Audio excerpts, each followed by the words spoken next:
Dear student, welcome back to Aadhyan classes. Aadhyan ક્લાસીસમાં મારા દરેક વાલા વિદ્યાર્થીઓનું હાર્દિક સ્વાગત કરું છું. ચલો વિદ્યાર્થીઓ, આજના વિડીયોની અંદર આપણે ધોરણ 10 અને વિષય આપણો જે વિજ્ઞાન છે, તો વિષય વિજ્ઞાનનો આજે આપણે પેપર સોલ્યુશન કરવાના છીએ. અને આ પેપર તમે જોઈ શકો છો, આપણે બીજી પરીક્ષા 2026 અને તારીખ તમે અહીંયા જોઈ શકો છો 19/1/2026 અને સોમવારના રોજનું આ પેપર છે. અને પેપર બનાસકાંઠા જિલ્લાનું છે. બનાસકાંઠા શાળા વિકાસ સંકુલ એટલે કે બનાસકાંઠા જિલ્લાનું આપણું આ પેપર છે. ચાલો શરૂઆત કરવી છે. દરેક વિદ્યાર્થીને જણાવી દઉં કે જો તમારા જિલ્લાની અંદર હજુ વિજ્ઞાન વિષયનું પેપર બાકી છે તો પ્લીઝ મહેરબાની કરી અને તમે આટલો વિડીયો એકવાર અચૂકથી જોઈ અને જજો. કારણ કે આપણને ખબર છે કે વિભાગ એ 24 ગુણમાં પૂછાય છે અને વિભાગ એ વિકલ્પો, ખરા ખોટા, ખાલી જગ્યા આ એવા જગ્યાએથી પ્રશ્ન પૂછી લેશે કે તમને જાતે નહીં ખબર હોય કે ઘણીવાર આમાં અમુક પ્રશ્નો ટ્વિસ્ટેડ કરીને પૂછેલા છે. તો તમે જ્યારે તમારી એક્ઝામ આપવા જશો ત્યારે વિભાગ એની અંદર જો તમારે માર્ક્સ કટ ન થવા દેવા હોય તો પ્લીઝ જરા અહીંયા આપેલા 24 વિકલ્પોની તમારે વ્યવસ્થિત તૈયારી કરી લેવાની છે. ક્યાંક આમાંથી બેઠે બેઠા પ્રશ્ન પૂછાઈ જાય તો તમારું કામ થઈ જાય. બીજા વિભાગની અંદર તમે પૂરેપૂરા માર્ક લાવી શકો છો, પણ વિભાગ એ એવો વિભાગ છે જેની અંદર ક્યાંક ટ્વિસ્ટ કરીને પ્રશ્નો મૂકેલા હોય તો આપણા 1-2 માર્ક જવાના 100% ચાન્સીસ છે. એટલા માટે ચાલો શરૂઆત કરું છું. વિભાગ એ ઉપર આગળ વધીએ છીએ. વિભાગ એ આપણો 24 ગુણનો છે. ચલો સૌ પ્રથમ તમને અહીંયા વિકલ્પો આપેલા છે. સૌથી પહેલા તમને કીધું છે કે આપેલા વિકલ્પોમાંથી સાચો વિકલ્પ પસંદ કરી અને જવાબ લખવાનો છે. પ્રશ્ન નંબર આપણો 1 છે. કયું દ્રાવણ તટસ્થ સ્વભાવ ધરાવે છે? તટસ્થ કીધું છે. તટસ્થ તો તમને એવી ખબર પડવી જોઈએ કે ખાટા ફળો એ એસિડિક છે, લીંબુનો રસ એસિડિક છે, ધોવાના સોડાનું દ્રાવણ એ બેઝિક છે, પણ મીઠાનું જલીય દ્રાવણ એ તટસ્થ છે. ખબર છે 7ની જે pH હોય એ તટસ્થ કહેવાય છે, 7થી ઓછી હોય તો એ એસિડિક છે અને 7થી વધારે હોય તો એ બેઝિક છે. તો મીઠાનું જલીય દ્રાવણ જવાબ આપણો આવશે મીઠાનું જલીય દ્રાવણ એ તટસ્થ સ્વભાવ ધરાવે છે. ચાલો પછી આગળ વધવું છે. પ્રશ્ન નંબર આપણો 2 છે. આ પ્રશ્ન નંબર જે 2 છે એ ટ્વિસ્ટેડ પ્રશ્ન છે. આમ ટ્વિસ્ટેડ નથી પણ બહુ ડીપમાં જઈને પ્રશ્ન પૂછેલો છે. ઘણા બધા વિદ્યાર્થીઓને પ્રશ્નમાં થોડી ઘણી તકલીફ કદાચ પડી હશે. ચાલો જોઈએ છીએ. નીચેનામાંથી કયા ક્રિયાશીલ સમૂહનું પ્રથમ સભ્ય 3 કાર્બન ધરાવે છે? પ્રશ્ન એમ કીધો છે કે નીચે આપેલા આ બધા ક્રિયાશીલ સમૂહો છે અને આ ક્રિયાશીલ સમૂહનું પ્રથમ સભ્ય એ 3 કાર્બન ધરાવે છે. તો કયો એવો ક્રિયાશીલ સમૂહ છે જેનું પ્રથમ સભ્ય 3 કાર્બન ધરાવે છે? એવો પ્રશ્ન તમને પૂછ્યો છે. હવે તમને પહેલા તો ખબર હોવી જોઈએ ને કે આ બધા ક્રિયાશીલ સમૂહ છે એનું પ્રથમ સભ્ય કયો આવે. તો વાત કરીએ આપણે સૌથી પહેલા આલ્કોહોલ. તો આલ્કોહોલનો પ્રથમ સભ્ય આવે મિથેનોલ. હવે મિથેનોલનું અણુસૂત્ર તમે જોવા દો તો CH3 અને OH. આ એનું પ્રથમ સભ્ય છે મિથેનોલ. આલ્કોહોલનો પ્રથમ સભ્ય છે મિથેનોલ. મિથેનોલનું અણુસૂત્ર આવે છે CH3OH. હવે તમે અહીંયા જોઈ શકો છો મારા વાલાઓ કે અહીંયા કાર્બન એક જ છે અને અહીંયા આપણને શું કીધું છે કે ક્રિયાશીલ સમૂહનું પ્રથમ સભ્ય 3 કાર્બન ધરાવે છે. અહીંયા તો કાર્બન એક જ છે તો આલ્કોહોલ તો જવાબ નહીં આવે. ચલો હવે આલ્ડીહાઇડ ચેક કરીએ. તો આલ્ડીહાઇડનો પ્રથમ સભ્ય કયો છે? તો આલ્ડીહાઇડનો પ્રથમ સભ્ય છે મિથેનાલ. આલ્ડીહાઇડનો પ્રત્યય આલ થાય એટલે મિથેનાલ. હવે મિથેનાલ એ એનો પ્રથમ સભ્ય છે જેનું અણુસૂત્ર આવશે HCHO. હવે તમે અહીંયા જુઓ આ મિથેનાલ છે તો આની અંદર કાર્બન એક જ છે ભાઈ. અહીંયા તો આપણને એમ કીધું છે કે પ્રથમ સભ્ય 3 કાર્બન ધરાવે છે. તો આલ્ડીહાઇડમાં મિથેનાલ એનો પ્રથમ સભ્ય છે અને એમાં કાર્બન એક જ છે તો આ પણ આપણો જવાબ નહીં આવે.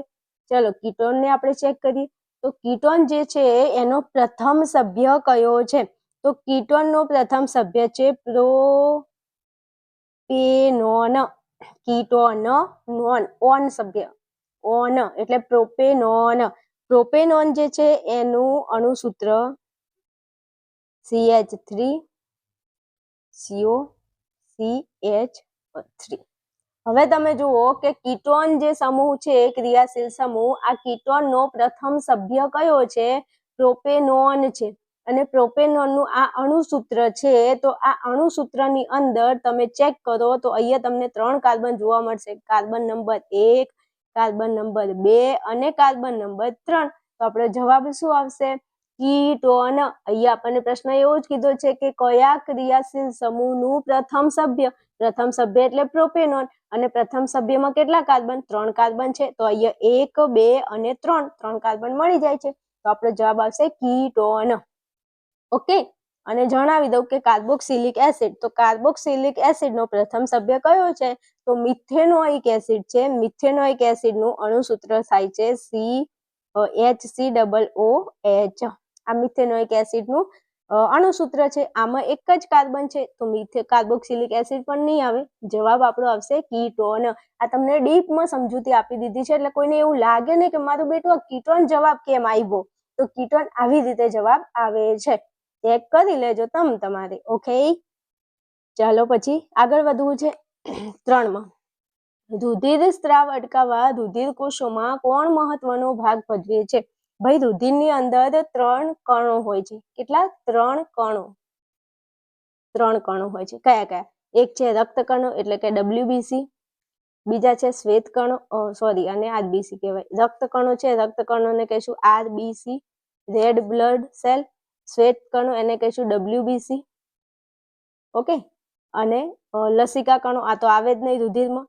પછી છેલ્લે છે ત્રાક કણો, જેને આપણે કહીશું પ્લેટલેટ્સ. શું કહેવાય? પ્લેટલેટ્સ ઇંગ્લિશમાં. તો આપણા રુધિરની અંદર રક્ત કણો આવેલા છે, શ્વેત કણો આવેલા છે અને ત્રાક કણો આવેલા છે. આ 3 પ્રકારના કણો આવેલા છે.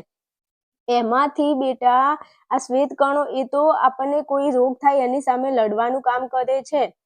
હા, પણ આ જે ત્રાક કણો છે એ તમને કોઈ જગ્યાએ વાગ્યું હોય, શું? તમને કોઈ જગ્યાએ વાગ્યું હોય, તમારું લોહી જો નીકળે તો લોહી વહી જતું હોય, તો રુધિર સ્ત્રાવ અટકાવવા માટે, એટલે કે તમારું લોહી વહી જતું હોય તો એને અટકાવવા માટે ત્રાક કણો ફટાફટ રુધિરમાંથી એ જગ્યાએ જમા થઈ જાય છે અને લોહીને બહાર જતું અટકાવે છે, લોહીને ગંઠાઈ દે છે.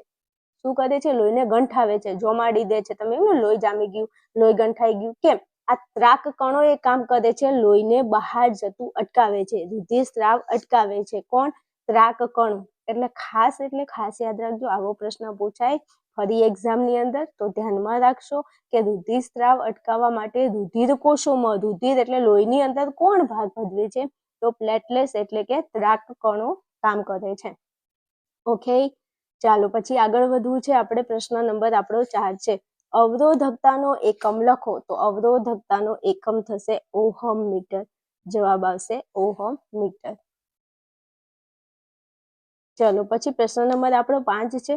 શબ્દકોશમાં જોવા મળતા નાના અક્ષરો વાંચવા માટે તમે નીચે આપેલ પૈકી શું પસંદ કરશો? હવે એક વસ્તુ કે આપણે શબ્દકોશ છે એમાં નાના અક્ષરો છે એને વાંચવા છે, તો કે હા, તો એના માટે આપણે શું પસંદ કરીએ? તો પહેલા એક વસ્તુ કે અરીસો તો આવશે જ નહીં, તો અરીસાને સાઈડ કરો. હવે વધુ અંતર્ગોળ અને બહિર્ગોળ. તો અંતર્ગોળ પણ નહીં આવે, કારણ કે બહિર્ગોળ લેન્સ જે છે એ અક્ષરોને મોટા કરીને આપે છે, એટલે વાંચવાની મજા આવે છે. એટલે આપણો જવાબ આવશે બહિર્ગોળ લેન્સ. ચાલો પછી આગળ વધીએ તો પ્રશ્ન નંબર આપણો 6. ભારતીય પંચાંગ પ્રમાણે કોઈ દિવસનો વાસ્તવિક સૂર્યોદય 6:32 કલાક છે, તો સૂર્ય ક્ષિતિજમાં ખાલી જગ્યા કલાકે દેખાશે. ભાઈ, આપણે આપણા ચેપ્ટરમાં આપણને ખબર છે કે આપણો જે સૂર્ય છે તો એ 2 મિનિટ તમને વહેલો ઉગેલો દેખાય છે. 2 મિનિટ તમને વહેલા ઉગેલો દેખાય છે અને 2 મિનિટ મોડો આથમેલો દેખાય છે. તો અહીંયા 6:32 કલાકે છે, તો સૂર્ય ક્ષિતિજમાં કેટલા કલાકે? એટલે 2 મિનિટ લેટ હશે સૂર્ય. એટલે અહીંયા આપણો જવાબ આવશે 6:30. ભારતીય પંચાંગ પ્રમાણે કોઈ દિવસનો વાસ્તવિક સૂર્યોદય 6:32 કલાકે છે, તો સૂર્ય ક્ષિતિજમાં ખાલી જગ્યા કલાકે દેખાશે 6:30. ચલો આગળ વધીશું. નીચે આપેલા વિધાનો સાચા બને તે રીતે તમારે ખાલી જગ્યા પૂરવાની છે. તો પ્રશ્ન નંબર આપણો 7 છે. એમાં એવું કહ્યું છે કે ઇથાઇનનું અણુનું આણ્વીય સૂત્ર C2H2 છે, તેમાં ખાલી જગ્યા સહસંયોજક બંધ છે. હવે C2H2 છે એમાં ખાલી જગ્યા સહસંયોજક બંધ છે એવું કીધું છે. હવે કાર્બન કેટલા? 2 છે, તો પહેલા લખો કાર્બન 2. ચાલો લખી દીધા. હાઇડ્રોજન કેટલા છે? 2 છે, તો પહેલા હાઇડ્રોજન બનાવી દો. હાઇડ્રોજનનો એક બંધ આવશે અને અહીંયા હાઇડ્રોજનનો એક બંધ આવશે. સાંભળજો બરોબર. હવે આ કાર્બન જે છે એને પોતાની ઇલેક્ટ્રોન કક્ષા પૂરી કરવા માટે એને 4 ઇલેક્ટ્રોનની જરૂર પડે છે અને આ કાર્બનને પોતાની સંયોજકતા પૂરી કરવા માટે એને 4 ઇલેક્ટ્રોન જોવે છે, રાઈટ? તો કે હા. હવે આ કાર્બન છે એ આની જોડેથી 1 ઇલેક્ટ્રોનની ભાગીદારી કરે છે. આ કાર્બન છે એ આ હાઇડ્રોજન જોડે 1 ઇલેક્ટ્રોનની ભાગીદારી કરે છે. મતલબ આને 1 મળી ગયો ને આને 1 મળી ગયો, તો હજુ એને કેટલા ઇલેક્ટ્રોન ખૂટે છે? તો કે આ કાર્બનને હજુ 3 જોવે છે અને આ કાર્બનને હજુ 3 જોવે છે. તો આ બંને કાર્બન એકબીજા જોડે ભાગીદારી કરી અને 3 ઇલેક્ટ્રોનની ભાગીદારી કરશે, રાઈટ? તો કે હા. તો અહીંયા 3 બંધ આવશે, તો 1, 2 અને 3. કાર્બન વચ્ચે બેટા કેટલા બંધ છે? જુઓ તો 3 બંધ છે. અને આ કાર્બન આ હાઇડ્રોજન જોડે 1 બંધ બનાવે છે.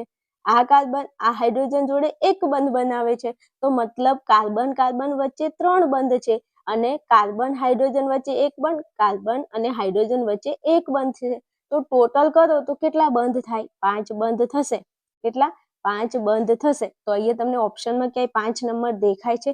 તો કે અહીંયા છે ને 5 નંબર. તો જવાબ આપણો આવશે 5 નંબર. કેટલા સહસંયોજક બંધ કેટલા બનાવે છે? 5 બંધ બનાવે છે. 5 બંધ કયા કયા?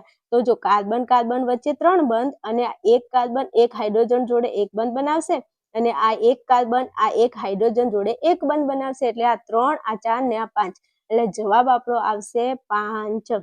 જવાબ શું આવશે? 5. 1 મિનિટ, એકલો પાંચડો જવાબમાં આવશે. હું લખી દઉં, 5 જવાબમાં આવશે. હા, તમને એવું કીધું હોત ને અહીંયા કે કાર્બન વચ્ચે કેટલા બંધ છે, તો તમે 3 બંધ લખો તો ચાલે. એમ કે કાર્બન અને હાઇડ્રોજન વચ્ચે કેટલા બંધ છે, તો તમે 2 લખો તો ચાલે. પણ અહીંયા તમને કોઈ સ્પેસિફિક નથી પૂછ્યું, સીધું તમને પૂછી લીધું છે. કોઈ ક્લેરિફિકેશન નથી કર્યું કે કાર્બન વચ્ચે કે હાઇડ્રોજન કાર્બન વચ્ચે. સીધું પૂછ્યું છે કે તેમાં કેટલા ખાલી જગ્યા સહસંયોજક બંધ છે. તો આપણે જવાબમાં લખીશું 5. કેટલા બંધ છે? 5 બંધ છે. રેડી? ખબર પડી? ચલો હું આગળ વધું. પ્રશ્ન નંબર આપણો 8 છે. શોર્ટ સર્કિટ વખતે પરિપથમાં વિદ્યુત પ્રવાહનું મૂલ્ય ખાલી જગ્યા છે. તો આ હમણાં પાટણ જિલ્લાનું પેપર સોલ્યુશન કરીને એમાં આ પ્રશ્ન હતો અને અહીંયા બનાસકાંઠામાં છે. એટલે ઘણી વાર છે ને કીધું ને કે બેઠે બેઠા પ્રશ્નો MCQ પૂછાતા હોય છે, એટલે તમારે જરા ધ્યાન રાખવાનું. ચલો પ્રશ્ન 8માં આપણો જવાબ આવશે ખૂબ જ વધી જાય છે. વિદ્યુત પ્રવાહનું મૂલ્ય શું થાય છે? ખૂબ જ વધી જાય છે.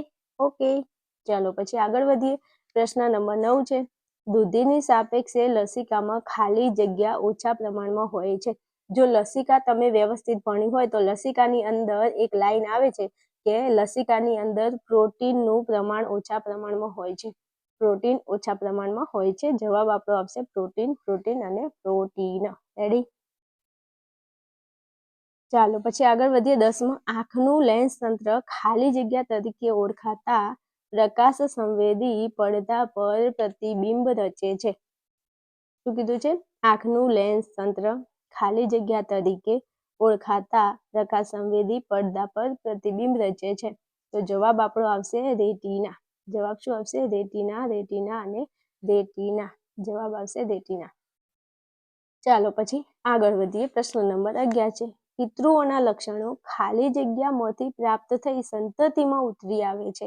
તો પિતૃ એટલે કે માતા પિતાના લક્ષણો એમના બાળકોમાં ઉતરી આવે છે. શેમાંથી? જનીનમાંથી પ્રાપ્ત થઈ. શેમાંથી? જનીનમાંથી. જવાબ આપણો આવશે જનીન. શું આવશે? જનીન.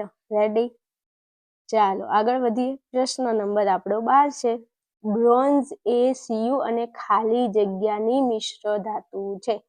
તો બ્રોન્ઝ એ કોની મિશ્ર ધાતુ છે? ટીનની. કોની? ટીનની. તો જવાબ આવશે Sn. ટીનને કહેવાય Sn. મિશ્ર ધાતુ વાળા પ્રશ્નો ખૂબ પૂછાય છે, થોડું ધ્યાનમાં રાખજો. ઓકે, બ્રોન્ઝ એ Cu અને ખાલી જગ્યાની મિશ્ર ધાતુ છે. જવાબ આવશે ટીનની એટલે કે Snની. ચાલો પછી આગળ વધવું છે. તો વિધાનો ખરા છે કે ખોટા છે એ આપણે જણાવવાનું છે. તો પ્રશ્ન નંબર આપણો 13 છે. એક્વાજેરિયા એ સાંદ્ર HNO3 અને સાંદ્ર HCl નું 3:1 પ્રમાણમાં તૈયાર કરેલ તાજું મિશ્રણ છે. આ વિધાન ખરું છે કે ખોટું છે? જણાવો. તો બેટા આ વિધાન ખોટું છે. શું આ વિધાન ખોટું છે? ચલો 14માં ભિન્નતા જાતિઓના અસ્તિત્વ માટે અગત્યની છે. ભિન્નતા એ જાતિના અસ્તિત્વ માટે અગત્યની છે. તો વિધાન ખરું છે. ચાલો પછી પ્રશ્ન નંબર આપણો 15 છે. નેત્ર પટલ પર વસ્તુનું આભાસી અને ચતુ પ્રતિબિંબ રચાય છે. આ વિધાન કેવું છે? ખોટું છે. ચલો પછી 16માં ખાટા દહીંમાં એસિટિક એસિડ હોય છે. ઓહો, ખાટા દહીંમાં એસિટિક એસિડ હોય છે. આ વિધાન ખોટું છે. કેમ? કારણ કે દહીંમાં અને દૂધમાં તો લેક્ટિક એસિડ હોય. કયો એસિડ? લેક્ટિક એસિડ હોય છે. વિનેગરમાં એસિટિક એસિડ હોય મારા વાલા. વિનેગરમાં કયો એસિડ હોય? એસિટિક એસિડ હોય છે. લીંબુમાં સાઇટ્રિક એસિડ હોય છે. નારંગી લીંબુમાં સાઇટ્રિક એસિડ હોય છે. પછી મધમાખીનો ડંખ પૂછે તો એમાં મિથેનોઇક એસિડ હોય છે. એટલે અને આંબલી પૂછે તો આ એટલે આંબલી, ટા એટલે ટાર્ટરિક. એટલે આવું બધું તમારે યાદ રાખવાનું. આ બધા જે એસિડ છે ને એમાંથી એક તો તમને એમસીક્યુમાં પૂછાય છે. એટલે પ્લીઝ તૈયાર કરી લેજો. ચેપ્ટર નંબર 2 ની અંદર જે સરસ મજાનું કોષ્ટક આપેલું છે એને તૈયાર કરી લેજો. ઓકે, ચાલો પછી આપણે આગળ વધીએ છીએ. તો આપણને કહ્યું છે નીચેના પ્રશ્નોના 1-2 વાક્યમાં જવાબ આપો. આપી દઈએ, ક્યાં ના છે. ચલો 17માં કીધું છે કે CNS નું પૂરું નામ જણાવો. તો CNS નું પૂરું નામ શું થશે? સેન્ટ્રલ નર્વસ સિસ્ટમ, જેને ગુજરાતીમાં કહીશું મધ્યસ્થ ચેતા તંત્ર. Central nervous system. રેડી?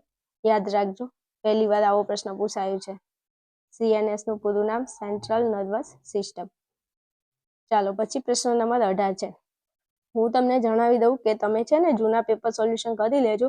એમાં મેન્ડલના વટાણાવાળો એક પ્રશ્ન તો એમસીક્યુમાં પૂછાય છે.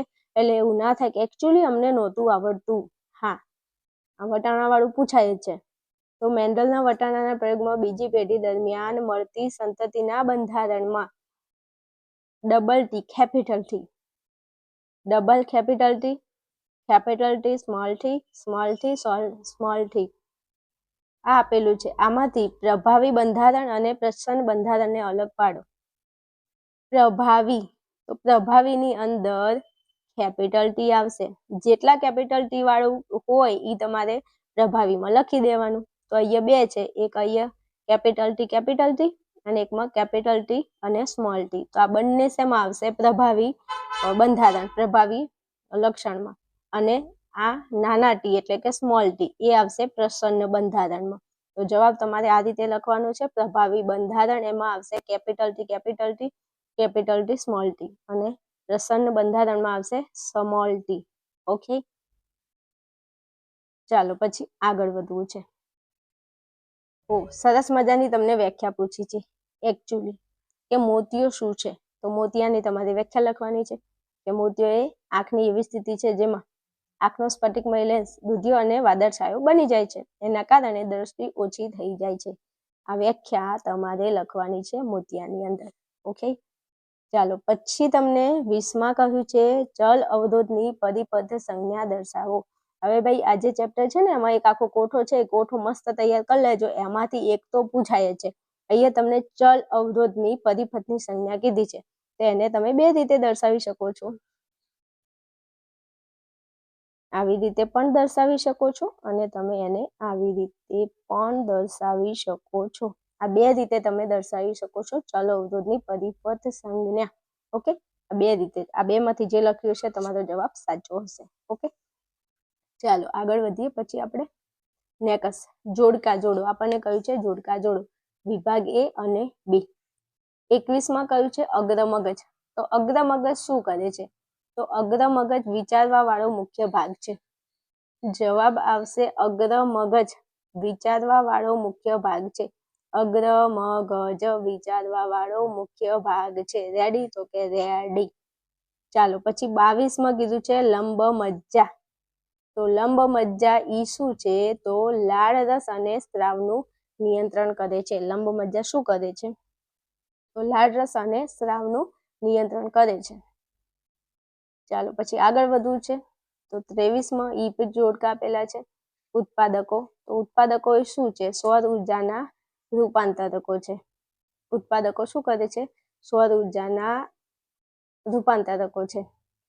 ખબર છે ને? પ્રકાશ સંશ્લેષણની ક્રિયા કરે છે. અને દ્વિતીય ઉપભોક્તા. તો એ શું કરે છે? પ્રાણી આહારી છે.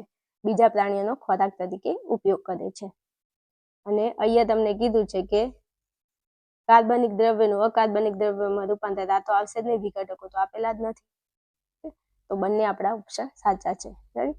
ચલો વિભાગીયમાં તમને 24 પ્રશ્નોનું મસ્ત, મને જેટલું મસ્ત સાદી રીતે તમને સમજાવતા આવડતું હતું એ રીતે સમજાવ્યું છે. અહીંયા આપણો વિભાગ એ પૂરો થાય છે. વિભાગ બી ના પ્રશ્નો તમે અહીં જોઈ શકો છો, સ્ક્રીનશોટ લેવો હોય તો લઈ શકો છો, અને પીડીએફ જોઈએ તો ટેલિગ્રામમાં આવી જજો અમારા વાલાઓ. ચલો જો સરસ મજાની તમને અહીંયા આકૃતિ આપેલી છે અને તમને સ્ત્રીનું પ્રજનન તંત્ર આપેલું છે અને એમાં તમારે એના ભાગોના નામ દર્શાવવાના છે. અને આ તો પૂછાય છે, તો મેં કીધું છે દર વિડીયોમાં કહું છું વિજ્ઞાનમાં કે તમારે છે ને તો તમારા જે જીવ વિજ્ઞાનના જે ચેપ્ટર છે ને એને વ્યવસ્થિત તૈયાર કરવા, એની બધી આકૃતિઓ તૈયાર કરી લેવી. એક થી બે આકૃતિ તો તમને આવી રીતના ખાલી આપેલી હશે આકૃતિ, ને એમાં તમારે ABCD ભાગનું નામ દર્શાવવાનું છે. સમજી ગયા? બોર્ડમાં હશે આવું, એટલે અત્યારથી તૈયાર રહેજો બોર્ડ માટે. હાલો પછી અહીંયા તમારો વિભાગ સી છે, જોઈ શકો છો. મસ્ત પ્રશ્નો પૂછેલા છે, મસ્ત એટલે મસ્ત પ્રશ્નો, એક ગુણ તમારો આમાંથી કટ થાય એમ નથી. મસ્ત પ્રશ્નો છે, બધા આવડે એવા ક્વેશ્ચન છે, અથવા આમાં કાઢી દો ને તેમ છતાં તમે લખી શકો. અહીંયા તમારો વિભાગ ડી છે, જોઈ શકો છો. વિભાગ ડી માં એકદમ મસ્ત ટીપટાપ પ્રશ્નો પૂછ્યા છે, આવડે એવા છે. જે વિદ્યાર્થી મારો વિડીયો જોવે છે બનાસકાંઠાના છે, તો તમે વિભાગીયમાં તમારા કેટલા માર્ક આવ્યા મને કહેજો, અને બીજા વિભાગમાં તમારે કેટલા માર્ક્સ થાય છે એ પણ જરા જણાવજો હો મારા વાલા. ચલો જો અહીંયા તમને સરસ મજાનું દિલ આપેલું છે, અને આ દિલમાં તમારે દર્શાવવાનું છે શું શું આવ્યું છે, બધું આપેલું છે. તો બે આકૃતિ પૂછે કે નહીં, આવું થોડું ધ્યાનમાં રાખજો, આકૃતિઓ ખાસ તૈયાર કરી લેજો. રેડી? ચાલો વિડીયોને અહીંયા રાખું, મળીએ આપણે નેક્સ્ટ વિડીયોમાં. ફટાફટ આવી જજો.